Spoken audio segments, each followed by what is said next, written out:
मध्य प्रदेश के खजुराहो लोकसभा सीट से इंडिया गठबंधन से समर्थन प्राप्त और इंडिया फॉरवर्ड ब्लॉक के प्रत्याशी राजा भाई प्रजापति अपनी जीत के प्रति काफी उत्साहित नजर आ रहे हैं। उनका कहना है कि इस बार हवा बदली हुई है और जनता का मन बीजेपी से उब गया है और इस बार का रिजल्ट विपरीत आने वाला है। भले ही 20 साल से सीट पर बीजेपी काबिज हो, पर इस बार लोगों का मन इंडिया गठबंधन की ओर है। खजुराहो लोकसभा का आज जो है मतदान दिवस है। पूरे क्षेत्र में मतदान चल रहा है। ये जो है निर्वाचन है और निर्वाचन में ये जनता डिसाइड करती है कि किस स्थिति में किसको रखना है कैंडिडेट को। पिछले वर्षों में जो यहाँ की जो रजीम रही है तो वो सही बात है कि जो अभी सत्ता पक्ष है उनके पास रही है, लेकिन इस बार यहाँ की स्थिति बदली हुई है। यहाँ का जो आम मतदाता है वो वर्तमान के सत्ता सांसद से जो है खुशी नहीं है। कारण क्या है कि उन्होंने इस क्षेत्र का पिछले 5 वर्षों में दौरा नहीं किया है, उन्होंने सतत संपर्क नहीं रखा हुआ है। इसलिए यहाँ का आम जो मतदाता है, आम जनता है इस क्षेत्र की, वो काफ़ी दुखी है। तो इसमें जो परिणाम आएंगे वो बिल्कुल उल्टा आएगा।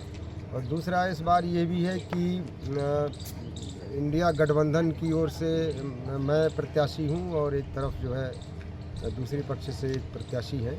वैसे तो प्रत्याशी 14 मैदान जंग में है, लेकिन वोट जहाँ तक वोट की बात है तो वोट 3 प्रत्याशियों को ज़्यादा मिलेंगे। इंडिया गठबंधन को मिलेंगे, भाजपा को मिलेंगे और बीएसपी को वोट मिलेंगे। तो इस बार जो है समीकरण एकदम चेंज है, क्योंकि इंडिया गठबंधन को समेकित जो वोट है वो वोट बैंक बढ़ जाएगा। दूसरा बीएसपी के जो कैंडिडेट हैं वो यद्यपि कुछ इंडिया गठबंधन वाला भी वोट काटेंगे और कुछ जो है बीजेपी का भी वोट काटेंगे, उसमें ऐसी स्थिति है। और दूसरे सत्ता के विरुद्ध जो है इस क्षेत्र में लहर चल रही है। तो अब बिल्कुल जो है पुरानी स्थिति नहीं है। ट्रेडिशन जो परंपरा है वो परंपरा जो है टूटने वाली है।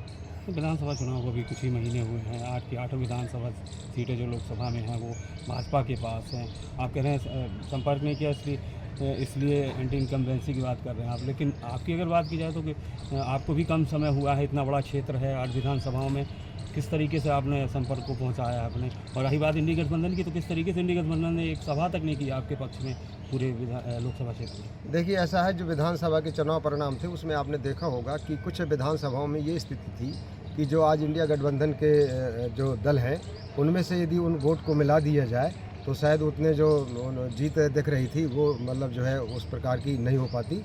अब वोट जो है क्लब हो गया है, समाजवादी पार्टी का और कांग्रेस का वोट क्लब हो गया है। तो वोट क्लब होने के कारण से वो कई जगह मतलब जो है यदि हम उसको भी जोड़ करके देखें विधानसभा के समय का, चाहे आप चंदला का देख लें, चाहे उधर जो है उधर देख लें, मतलब जो है कटनी तरफ के विधानसभाओं का, तो उसमें स्थिति परिवर्तित हो जाती है। दूसरे लोकसभा की स्थिति दूसरे प्रकार की रहती है, क्योंकि ट्रेडिशनल वोट पर इस बार जो है मतदाता आकर्षित नहीं हो रहा है। ट्रेडिशनल वोट के आधार पर जो है मतदाता नहीं जा रहा है, बल्कि मतदाता ने ये समझ लिया है कि उनके जो सांसद रहे पिछले 5 वर्षों में उन्होंने संपर्क नहीं रखा यहाँ की जनता से, तो वो असंतुष्ट है। तो जो इस प्रकार का जो आप बता रहे हैं कि विधानसभा के आधार पर, तो विधानसभा का आधार का जो है अब यदि वोट क्लब हो रहा है तो वो स्थिति जो है लोकसभा में नहीं बनेगी।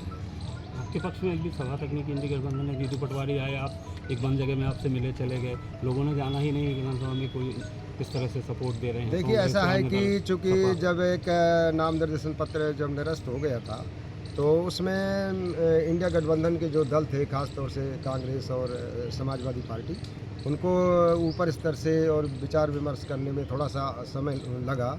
तो समय अभाव के कारण कुछ परिस्थितिवश जो है इस प्रकार से हुआ कि संयुक्त प्रत्याशी जो है डिक्लेयर करने में थोड़ा सा विलम्ब अवश्य हुआ है, लेकिन वो परिस्थितिवश हुआ है। जहाँ तक बात है कि कोई वरिष्ठ लीडर नहीं आए और कोई आम सभाएं नहीं थी, तो हमारे जो वरिष्ठ लीडर हैं संयुक्त गठबंधन के, वो यहाँ को इस लोकसभा को कोई चुनौतीपूर्ण नहीं मान रहे हैं, क्योंकि यहाँ की जो है परिस्थितियाँ वर्तमान में बदली हुई हैं। छतरपुर से भरत यादव की ये रिपोर्ट।